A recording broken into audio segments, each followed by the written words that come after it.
From claims of healings and visions to the world's most inexplicable events, whether you're a believer or a skeptic, the truth is always worth the hunt. EWTN Radio presents The Miracle Hunter with Michael O'Neill.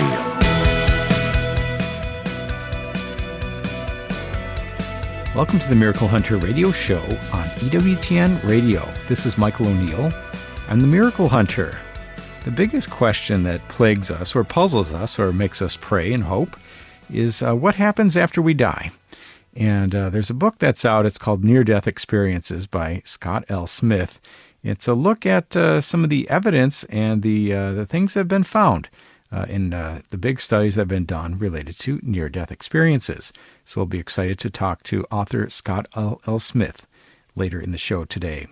And of course, we always like talking about saints, and one future American saint whose feast day or will be around this time of year, if this comes to pass, that he becomes a saint. We'll be talking about Venerable William Gagnon with Denis Morin, and he'll be joining us to talk to us about this future American saint. Each week on EWTN, my television series, They Might Be Saints, airs. People can go to theymightbesaints.com for more information or for the ability to watch on demand any of the episodes.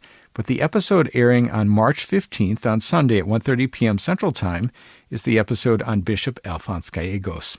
He strolled the streets of Sacramento saving souls by visiting families and mixing with lowriders in the Latino community. I profiled the Bishop of the Barrios, Alphonse Gallegos, in this episode. And I have to say that this was a very fascinating episode to film because the actor who played Bishop Alphonse Gallegos was a dead ringer for the saintly bishop. And so I think a lot of people who saw us filming in his parish walking by were confused and almost thought he was someone come back to life in a miraculous moment. But that lended to the credibility of this program. Bishop Alphonse Gallegos, check this one out on They Might Be Saints on Sunday, March 15th at 1:30 p.m. Central Time. My other series, Explore with the Miracle Hunter, on Saturday, March 7th at 5:30 p.m. Central Time. The Holy House of Loretto is where the Virgin Mary is believed to have lived and received the Annunciation. But how did it get from Nazareth to its current home in Italy? And I'll be investigating the mystery behind that one. And that is Explore with the Miracle Hunter Loretto on Saturday, March 7th at 5:30 p.m. Central Time. Later in the show, like we always do, we're going to be looking at the Might Be Saint of the Day. For today's date, we have Blessed Mati Palik from Kosovo, who lived from 1877 to 1913. And the 365 Days with Mary project looks at Our Lady of Monte Berico in Vicenza in Italy in the year 1426. And the question of the week is a good one. Has there ever been a Marian apparition in Iran? We need all the help we can get right now, but has there ever been a Marian apparition in Iran? I'll try to answer that one later in the show. And the miracle of the day, in the year 1239, on today's date, March 7th, there was the Eucharistic miracle of Daroca. So stay tuned. I'll tell you all about that in just a little bit. Let's take a look at the miracle news. We do this every week where we talk about the miracles happening all around the world and those things that relate to miracles. And people who want to keep up to date with the miracles happening all around the world, you can connect to the Facebook page of The Miracle Hunter. And I post all these articles and news items each and every day as the miracles come out. But the miracle news that was announced this past week, that there is a new Lebanese blessed who had a miracle that's been validated by Rome. He was born Salim Bechara Abu Murad in Lebanon on May 19, 1853, and he was the future blessed who discerned a vocation to the priesthood and religious life at an early age, and he entered the monastery of the Basilian Fathers of the Most Holy Savior in Sidon and was ordained a priest in 1883. He first served as the Master of Discipline at the Basilian Minor Seminary before being sent to Deir el-Kamar for pastoral ministry. And with no church building available, he celebrated Mass in private homes, and with the support of the local bishop, the faithful, and benefactors, he eventually oversaw the construction of the church. He also founded a private charitable society and became known for his exceptional charity, apostolic zeal, and deep spirituality. And he spent his years at the convent of St. Saviour, where he died on February 22nd, 1930. Now, the miracle that was presented by the postulation corresponds to the healing of Mrs. Therese, born in 1934. And beginning around 1983, at the age of 50, she began to suffer from severe pain in her right knee, which prevented her from walking and moving normally, to the point that by 2001, she was forced to use a wheelchair on several occasions. And after several medical visits, she was diagnosed with grade 4 osteoarthritis and spondylolisthesis and advanced grade 4 hernias, a condition that seemed irreversible and incurable without surgery, and which Miss Therese opposed from the beginning. Now, around the year 2009, the daughter asked to look for a notebook that she had left at home, and when she did, she found a small booklet with the biography of the future blessed.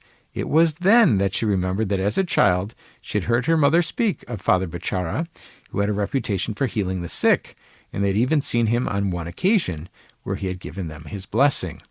On a night of particular pain, she entrusted herself to him, fervently kissing the photo that appeared in this booklet, and decided to stop taking any painkillers. And the next day, upon awakening, she began to walk without any aids and without feeling any pain. And from then on, the woman led a perfectly healthy life, walking independently. And that is the miracle news for today, with the announcement of a new blessed from Lebanon, who will be Blessed Salim Bachara Abu Murad from Lebanon. And so that is today's miracle news. Let's take a look at Catholic Pub Trivia. We do this every week where we ask a trivia question and give out a prize to an emailer who writes in the fastest with the correct answer. And last week we talked a little bit about Michelangelo. And so the question from last week was, what vision of Jesus does Michelangelo depict in a painting found in the Pauline Chapel? And you could have figured this one out, I think, because of the hint Pauline Chapel. But, of course, the subject is St. Paul's miraculous conversion on the road to Damascus. And what's in the painting, Saul, who was a persecutor of the Christians, is struck down by a blinding divine vision of Christ. And hears Christ's voice. And the miracle is both the physical blinding of the supernatural light and also the inner transformation into Paul, the apostle, great apostle of Christianity. And so that was the answer to last week's trivia question. And this week is, what is the very first miracle in the history of the United States that was approved by Rome? That's a tough one. What is the very first miracle in the history of the United States that was approved by Rome? If you think you know that answer and want to win the prize, the image of the faces of Mary, send me an email to questions@miraclehunter.com, and the fastest one with the correct answer is going to win that prize, and answers and winners will be posted on the show page on miraclehunter.com. We need to take a short break. But when we come back, we're going to be talking with Denis Morin about Venerable William Gagnon, a future saint from the United States. Stay with us for that.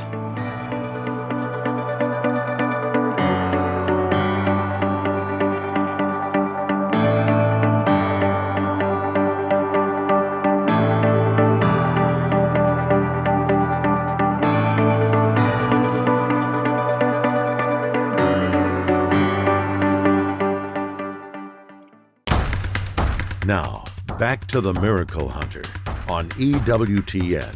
Here's Michael O'Neill. Welcome back. You're listening to the Miracle Hunter radio show on EWTN Radio. This is Michael O'Neill. I'm the Miracle Hunter. People know on this show we love talking about saints and future saints at that, and future American saints are those who have lived in the United States. And perhaps there are 24 venerables and blesseds before they have their miracles and before they're declared saints. And we have, in my book, They Might Be Saints, and my television show, They Might Be Saints, we feature these people who have lived in the United States and who have modeled for us a life of holiness. And there's one that many people have not heard the name of. His name is Venerable William Gagnon, and we might consider him to be a missionary of mercy in the Vietnam War. And we're so excited today to welcome back to the program Denis Morin. He's the former vice postulator for William Gagnon. So welcome back to the show, Denis. Yes, thank you. Thank you for offering me the opportunity of talking about him. Now, it's a great he's a great future saint to get to know, and I think that he grew up and immigrated into New Hampshire. Talk about his early life, being the third of 12 children, and the deep faith that he showed from a young age. he has some Quebec roots. I mean, his parents were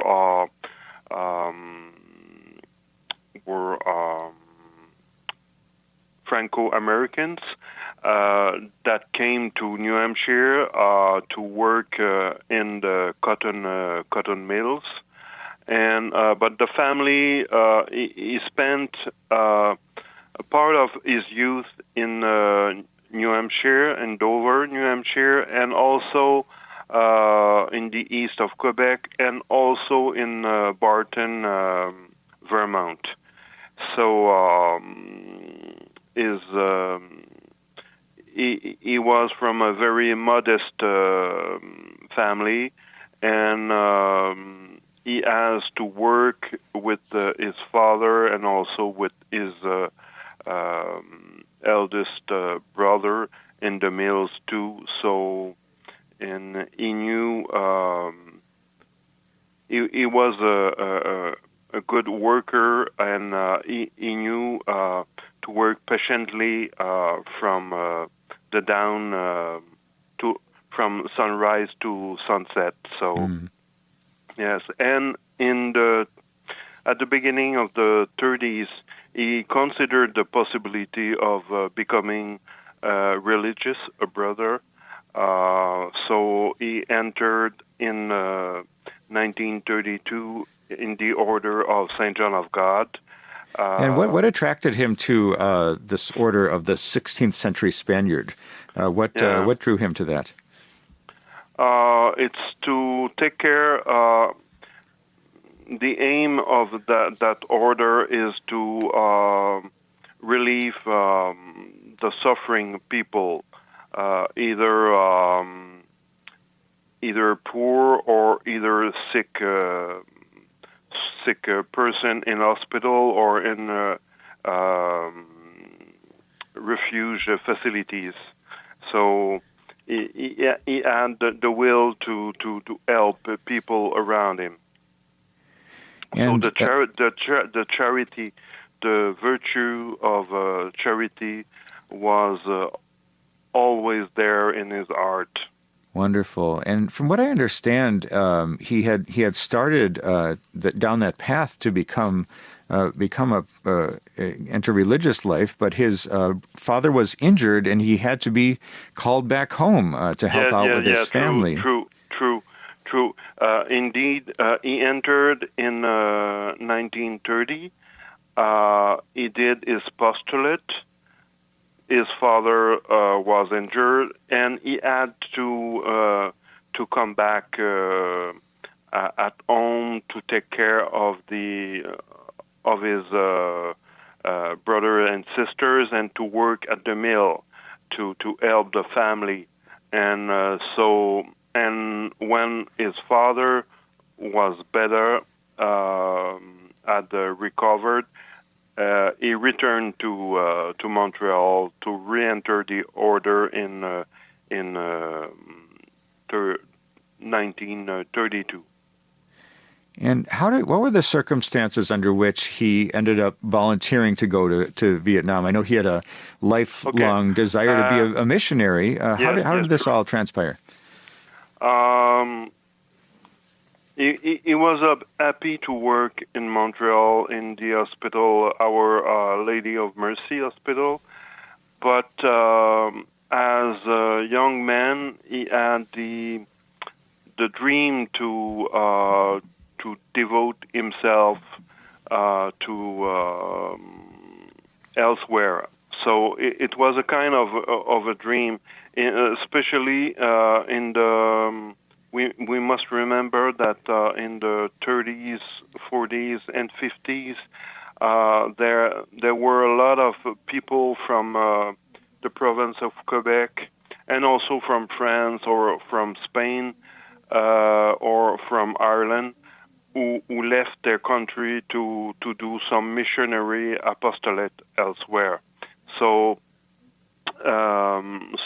for Brother William, he had that dream to go elsewhere, and it seems that Providence answered pretty well, because the provincial of superior of in those days, went to Rome, met a Vietnamese bishop who said, I would need some male nurses in Vietnam, in North Vietnam, to take care of the refugees.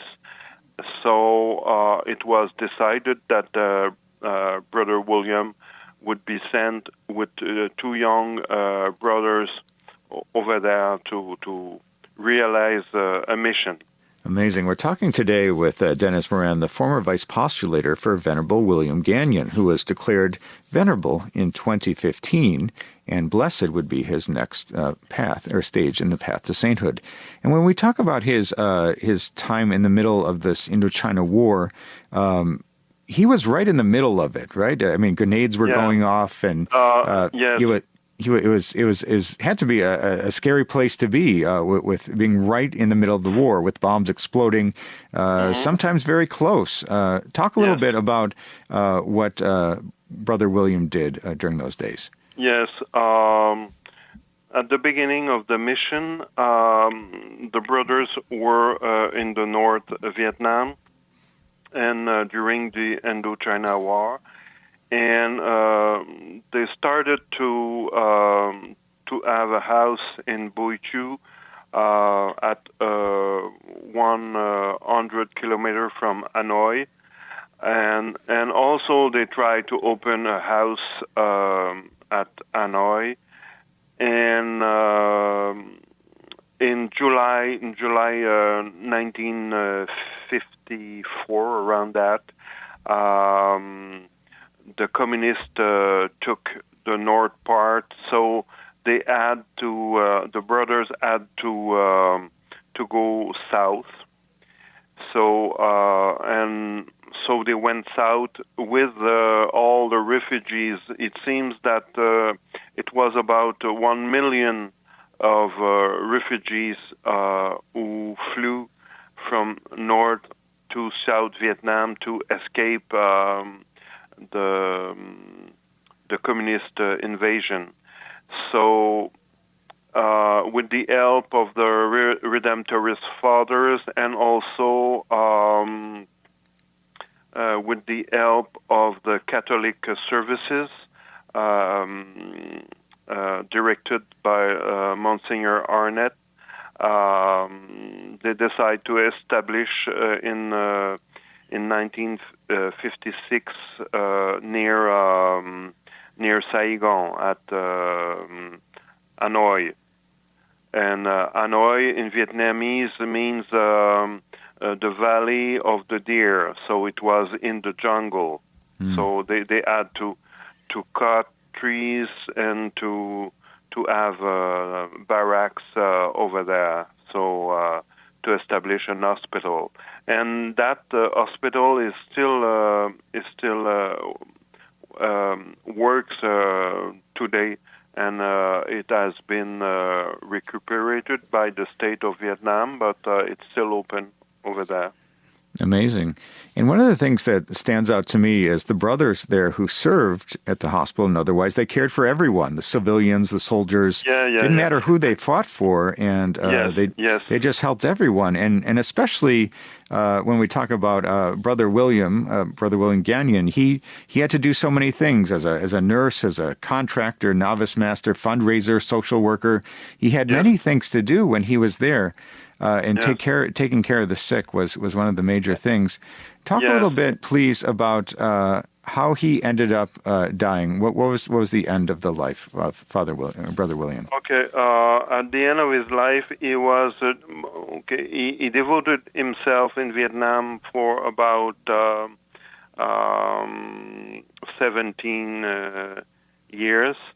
So he was kind of exhausted, overwhelmed by the work to be done, and he had some heart problem, so he had to stay in bed for a few days, and finally he had a heart attack, and he died. He passed away on the 28th of February 1972. And so for himself, it was more that he had always to relieve others, to pray. During the day, his schedule was during the day he relieved people as a nurse, and in the evening he did some writing the correspondence, doing the accounting, and in the night he went to the chapel to pray in before the blessed Saint Sacrament. So he had very a full schedule. And during his life, he had already a reputation of sainthood. So he was considered as a saint even during his life. So when he passed away, there were lay people from the area, brothers, fathers, and sisters from various congregations who came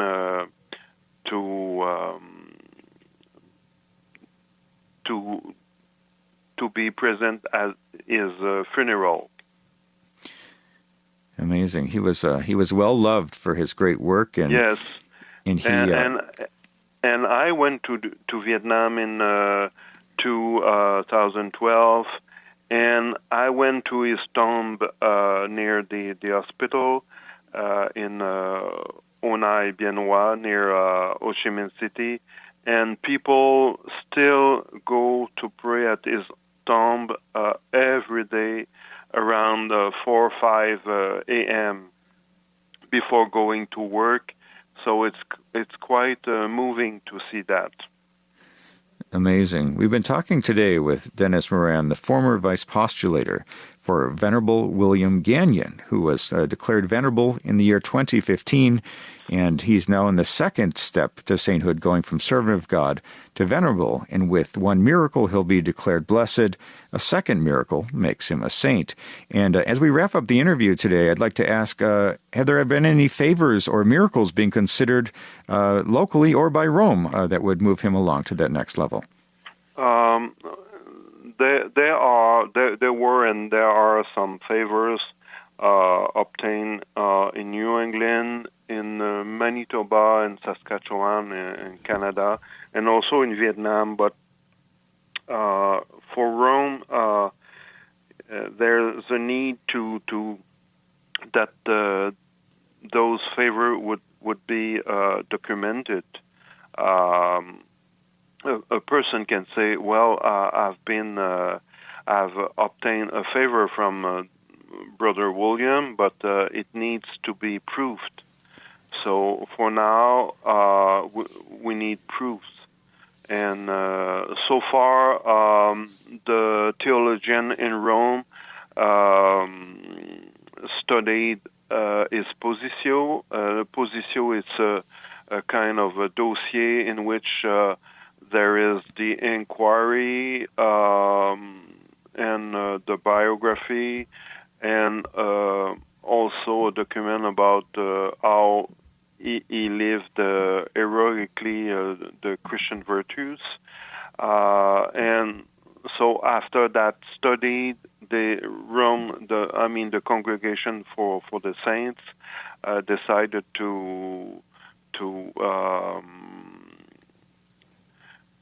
give him the title of Venerable. So it's kind of it's like a little bit like the Olympic Games. I mean, to receive the venerability, decree of venerability, it's like receiving the bronze medal. So, and there's a need for one miracle to be declared blessed and another one to be declared saint. Absolutely. Yeah, we'll be praying that he moves along the path to sainthood. Is there a website or another place that people can go to learn more about Venerable William Gagnon or his canonization cause? The people can go online to look for Hospitaller Order of Saint John of God. There's a website prepared by the General Curia of the Order in Rome, and that website is there's an English version of it. So, and there's a section about the saints, the blessed, and the venerable of the order. So, people can consult that website. Wonderful. Well, we're so grateful to you, Denis Morin, the former vice postulator for Venerable William Gagnon, who's now a venerable, and we'll pray that he moves along that path to sainthood, to blessed and then to saint. Thank you so much, Denis, for joining us on today's program. Thank you to you. God bless. That was Denis Morin talking to us about Venerable William Gagnon, one of the 24 venerables and blesseds from the United States who may someday be saints. We need to take a short break, but when we come back, we're going to be looking at the question of the week. Stay with us for that.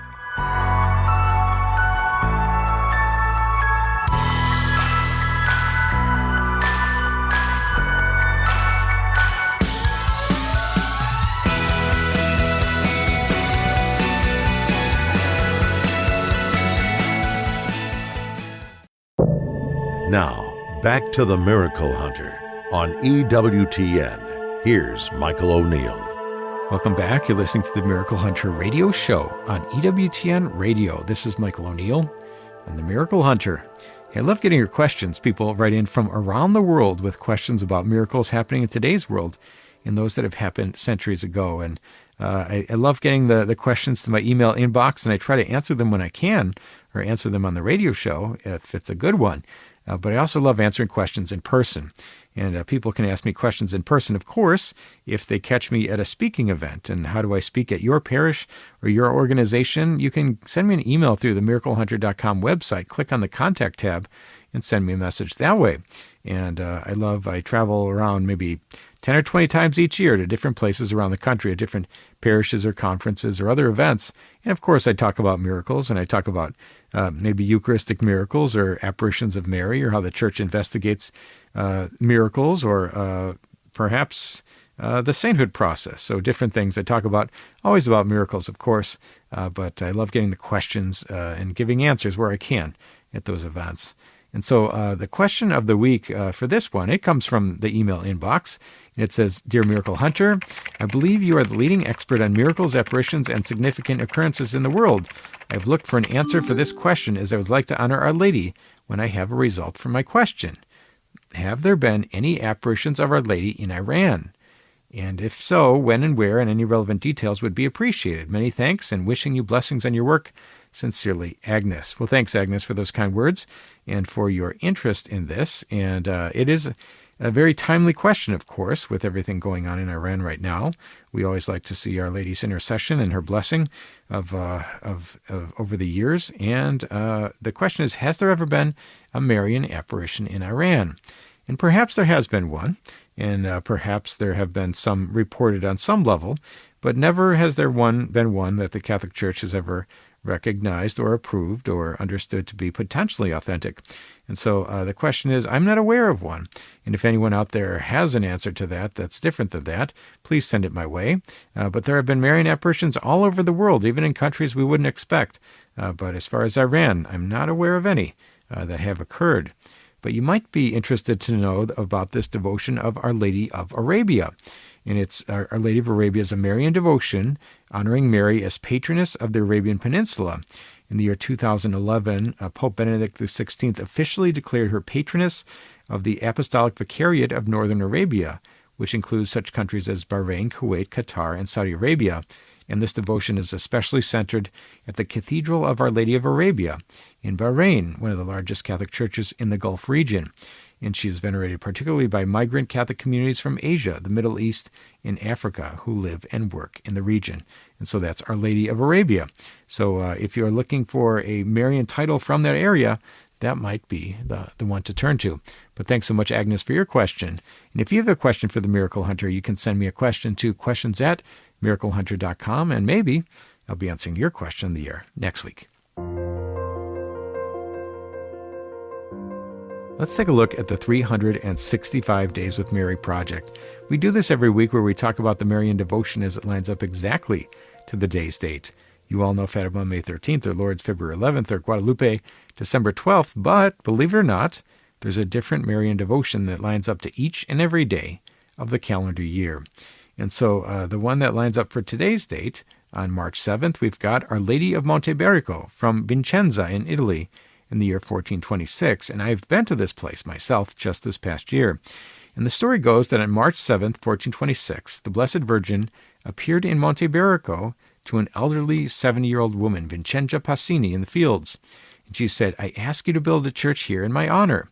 And if they do, the plague will stop. Otherwise, the destruction will continue." But neither the priest nor the bishops believed her, and the plague continued. The Virgin appeared again on August 1st, and after a healing spring was found in that place, according to her promise, on August 25th, 1428, the bishop climbed Monteberico to start the construction of the church, and the plague ceased, and the bishop recognized the apparitions as authentic. And after a century, the source was exhausted, but in 1955, during excavations for the new convent, a spring of water was found. And that is Our Lady of Monteberico from Vicenza in Italy in the year 1426. For more information on this fascinating devotion, or any of the hundreds of other Marian devotions from around the world, you can go to the website, 365dayswithmary.com. You can pick up the book, or you can download the free app, 365 Days with Mary, Marian Calendar, available on the iOS App Store. Let's take a look at the miracle of the day. We always try to find a miracle that occurred on this date in some year in Christian history. And for today's date, we have on March 7th in the year 1239, we have the Eucharistic miracle of Daroca. And the Eucharistic miracle of Daroca is dated to March 7th in the year 1239, during the Reconquista in Spain near Lucente in Valencia.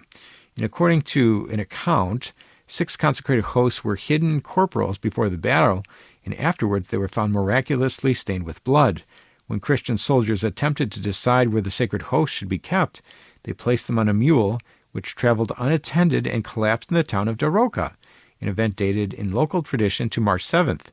The blood-stained corporals, known as the sacred corporals of Daroca, are still preserved and venerated, as a sign of belief in Christ's real presence in the Eucharist. And that's the Eucharistic miracle of Daroca from March 7th, 1239, and that is today's Miracle of the Day. Everybody who tunes into this show know that I like to keep up on the sainthood news, and I try to pass that along to the listeners. And so last month, at the end of last month, we had the Holy Father Pope Leo received in audience His Eminence Cardinal Marcello Semeraro, the prefect for the Dicastery for the Causes of Saints. And during this audience, the Pope authorized this dicastery to promulgate a decree on the heroic virtues of the servant of God, Francesco Lombardi. He's a diocesan priest born on February 24th, 1851 in Tesorio in Italy, and he died on February 12th, 1922 in Busana, also in Italy. And according to the website for the Dicastery for the Causes of Saints, he was a diocesan priest. He knew how to live the beauty of his priestly vocation while fully embracing the responsibility of being a pastor, and his love for God led him to seek the spiritual and material well-being of others, strengthening his pastoral and social charity. And so that is the sainthood news for this week. So he is now a venerable. With one miracle, he will be known as Blessed Francesco Lombardi. And that is today's sainthood news.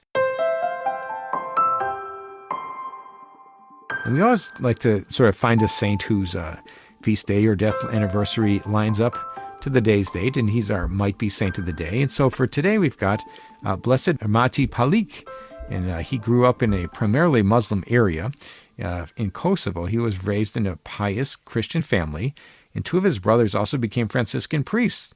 Matti joined the Friars Minor in Cortemaggiore in Italy at the age of 19, taking the name Luigi and making his solemn profession in 1901.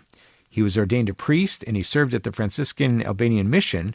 He was a rector of the convent in Kosovo in 1907, and he transferred to the parish of Peja, an area occupied by Montenegrins, allies of the Serbs in the First Balkan War. And the Montenegrins tried to force all area Catholics and Muslims to convert to Orthodoxy. But Father Luigi worked to defend and support people of all faiths against forced conversion, and for this he was imprisoned in 1913. He was abused and tortured for a few days and then murdered, and he is considered a martyr. And he was born in 1877 in Kosovo, and he was shot on March 7th, 1913 in Janos Jakova in Kosovo. Blessed Mati Palik from Kosovo is our might-be saint of the day. With one miracle, he will become known as Saint Mati Palik. And for those people who are interested in this look at those people on the path to sainthood called They Might Be Saints, you can pick up my book, They Might Be Saints, available from the EWTN RC catalog, or you can go to EWTN online or watch They Might Be Saints online. So Sunday, March 15th at 1:30 p.m. Central Time, the episode is about Bishop Alphonse Gallegos. He strolled the streets of Sacramento, saving souls by visiting families and mixing with lowriders in the Latino community. I profiled the Bishop of the Barrios in this episode, Bishop Alphonse Gallegos, coming up on March 15th at 1:30 p.m. Central Time. We need to take a short break, but when we come back, we're going to be talking with Scott L. Smith, the author of Near-Death Experiences. Stay with us for that.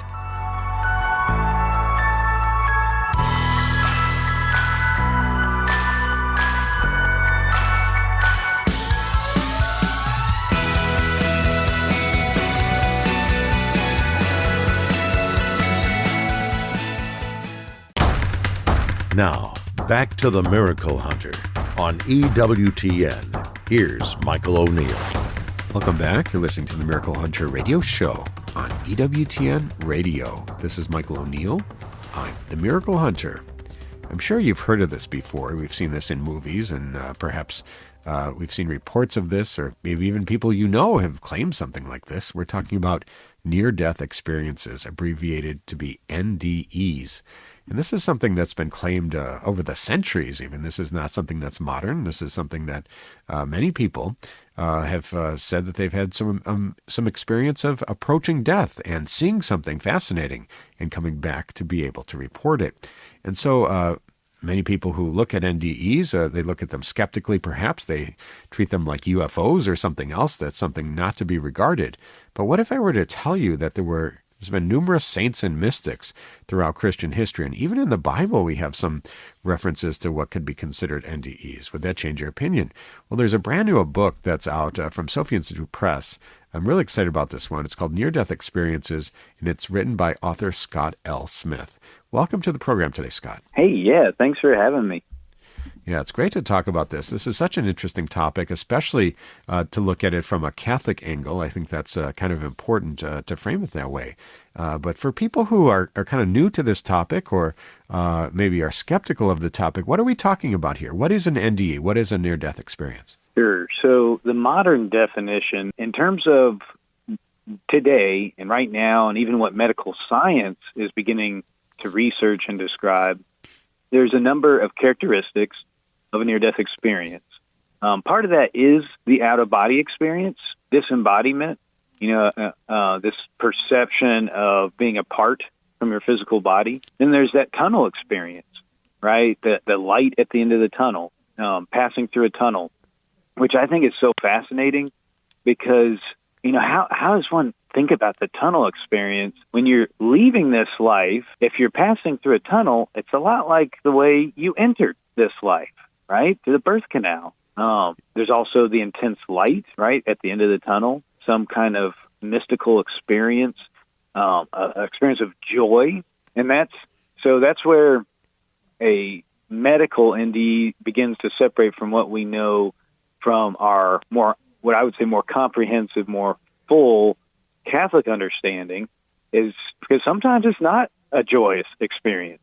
sometimes in NDEs, you might go to not just heaven, but hell or purgatory, right? So it's not always joy. When we talk about these, is this what is the sort of scientific backing to these? What kind of modern medical research has been done that looks at some of these cardiac and comatose patients where they've actually documented some of this?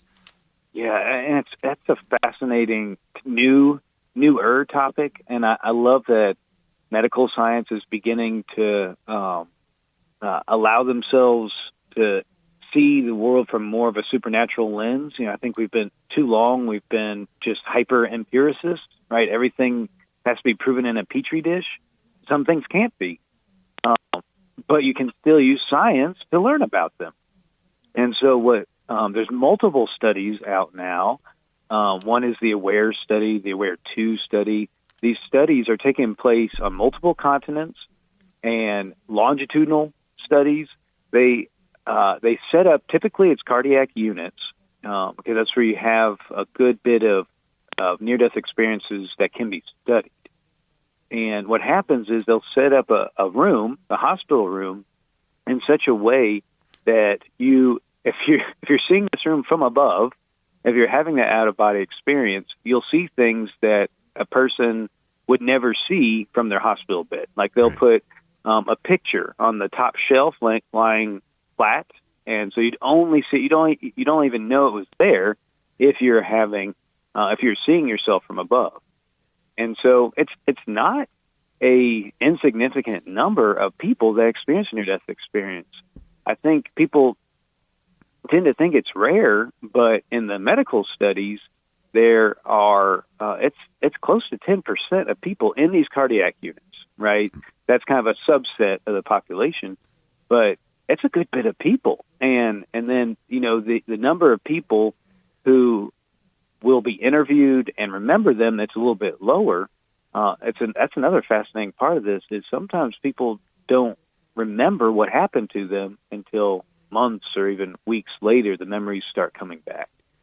So very interesting phenomenon. Yeah, this is amazing. I think that when you talk about the photo placed on the top of a cabinet, that makes it sort of an objectively verifiable situation. This is not something where people are having some sort of experience at the end of their life and their memories are flooding and everybody at the end has this. This is some sort of objectively verifiable thing that's happening. Now, the question that everybody wants to know is, for people who report near-death experiences, especially people who not only can kind of see themselves from above or whatever, but they actually go to heaven, hell, or purgatory, are the reports that people are coming back with, do they sync up? Or is there some confluence in these reports that we can say that there is a heaven and that people are having that same experience? I think that's why it was so important for us to have a book out there that treats of this subject comprehensively from a Catholic point of view. Because so many of the books out there, really all the books out there on near-death experiences, they collect contemporary accounts. But a Catholic treatment of this is going to be far more expansive, right? There's all the history, thousands of years of history. But if not for the Catholic accounts, you have basically non-denominational evangelical accounts of this phenomenon that they notice sometimes people that are waiting to get to heaven, but they just kind of skip over that, right? Because they don't really have the organ developed theologically to understand purgatory. Some of the newer kinds of Protestants aren't necessarily anti-purgatory. It's just not something they even really talk about. So that's something that, we can cover as Catholics and understand and really can analyze. Not only that, you have, I cover Father Stephen Shire's account of his near-death experience in the book. He's a priest, and he encounters the Blessed Mother, right? He's at the particular judgment, and his judgment is hell, even though, he's a priest, which is kind of shocking. But then he hears this beautiful, soft, feminine voice advocating on his behalf. which is just, to me, is so beautiful. And I'm a lawyer, but I don't want F. Lee Bailey. I don't want Johnny Cochran, right, as my attorney, or Daniel Webster. If you've ever read the book, The Devil and Daniel Webster, I want the Blessed Mother as my advocate in that greatest of courts, right? So there's so many beautiful Catholic elements that really have not been pursued because they have not been pursued by Catholics. We've been talking today with Scott L. Smith, author of the new book, Near-Death Experiences, from Sophia Institute Press. And if you were to sort of rattle off some of the points of congruence between people's reports of heaven, what are the experiences that our people are coming back to tell about? One of the things is really interesting, something that has always piqued my curiosity. Maybe that's not even a strong enough word for it. I've always been interested in the beatific vision, right? Because this is going to be our eternity, hopefully. All those of us that make it to heaven or even purgatory, eventually we're going to have an eternity beholding God in the beatific vision. And the I don't know, I guess maybe more pathetic parts of me think, well, how can I do that for an eternity? That seems like a long time to do anything. So I love it when these people that experience this, a foretaste of this, that aren't experiencing hell, describe the beatific vision. And so we have a priest in the book, Father Cedric, who describes what it's like to experience that beatific vision. It's difficult to describe these things. Even St. Paul, we talk about his possible near-death experience. St. Paul said he completely lacked the language to describe what he saw in heaven. And that's kind of a common problem. If St. Paul can't do it, how am I going to do it? But Father Cedric, I think he described some aspects of beatific vision that were compelling. He talked about the joy, that intense joy, and even joy is too paltry a word to describe this, but that radiating through his body, like waves just radiating through his body. And we say his body, but he was out of his body at the time. It was just his soul. And so that intense joy, that unexplainable joy that those who get this kind of experience get to feel, they're doing it bodiless, right? They're doing it out of their bodies. And that's why it's our Catholic understanding of the resurrection of the body is so important. And really, that's where the rubber hits the road, is because when the body is reunited with the soul, the feeling, either the intense joy or the intense suffering of hell, right? Because those in hell also experience the resurrection of the body, is that joy, that suffering is magnified and multiplied through the body. So all of that, I think, is fascinating to view through this lens of a near-death experience. Absolutely. I think it's pretty important to keep the framework Catholic, and I think in your book, it's really nicely done how you lay out these biblical references to near-death experiences, but you also bring in some very modern examples. We're talking about Saint Therese of Lisieux, Saint Faustina Kowalska, Padre Pio. These are all people that we believe are in heaven with God, and so having their reports of a near-death experience, we might take them a little bit more seriously. Talk about the saints and what they say about near-death experiences. And that was one of the hardest parts about writing this book, is you can't tell all the stories. Like Padre Pio alone, with the various near-death or near-death experiences he's been involved in, you could write books, whole books, multiple books just about that. The one that I could not take out of the book, even though it wasn't a precise near-death experience, St. Teresa of Avila was a clear-cut near-death experience, but St. Therese of Lisieux, I can't say no to St. Therese. So she has this beautiful story. She's in more of an oppression, like a demonic oppression kind of state, but this is a story of Our Lady of the Smile. The statue of the Blessed Mother in the Martin family, there is a copy of the same statue upon which the image of Mary on the miraculous medal was based.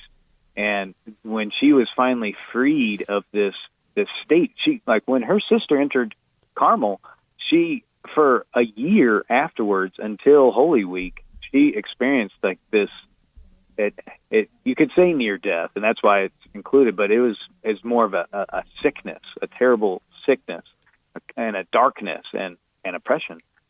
But the Blessed Mother, that statue, when she was finally freed of this supernaturally, that statue the Blessed Mother turned to her and smiled.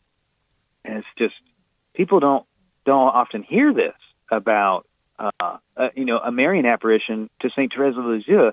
So that story is just so like Therese, just so beautiful in such a simple way. I had to include it. Saint Teresa of Avila, on the other hand, she was dead for 4 days. They had put wax on her eyes, and they had said her funeral mass, and they had already prepared her tomb. And her father was like, "No, you can't do this. She's not gone. She might be dead, but she's not gone." Like, no, everybody thought her father was crazy, and he ultimately persevered in preventing her from being buried. But Saint Teresa had an experience of hell. She had kind of a far-reaching experience, because she was also shown what she could accomplish in this life. All the monasteries, all the Carmels that she would establish in her life, but she was given an experience of hell that is, reading about it, writing about it, it stays with you. The way she describes it, this inability to like take a deep breath because she's confined in like this tiny hole, in like the earth, and she's suffering the intense suffering that she's experiencing in a glimpse of hell. But she calls it one of the singular graces and favors from God she experienced in her whole life. This is Saint Teresa, who, her interior castle, her heart, when she eventually did die, her heart was revealed to have been physically pierced by God's love. And that incorrupt heart is still available for us to see. And she said, this woman who had been espoused to Christ himself, said one of the greatest favors she had ever received was an experience of hell. Because that's the point of a near-death experience, is that it changes you. And you have a different standard now, but you are able to see farther than other people can, and can help people. Amazing. We've been talking today with Scott L. Smith about his new book. The name of the book is Near-Death Experiences. We've been talking today with its author, Scott L. Smith. It's a book from Sophia Institute Press. And that's all the time we have for today's show. If you missed any of this episode or want to catch up on past episodes, you can go to EWTN.com/radio, check out the audio archives, or download the free EWTN app. I'd like to thank our guest today, Denis Morin, talking about Venerable William Gagnon, and Scott L. Smith, author of Near-Death Experiences. And I'd like to thank you for joining me today on Miracle Hunter, where from claims of healings and visions to the world's most inexplicable events, whether you're a believer or a skeptic, the truth is always worth the hunt. Talk to you next week.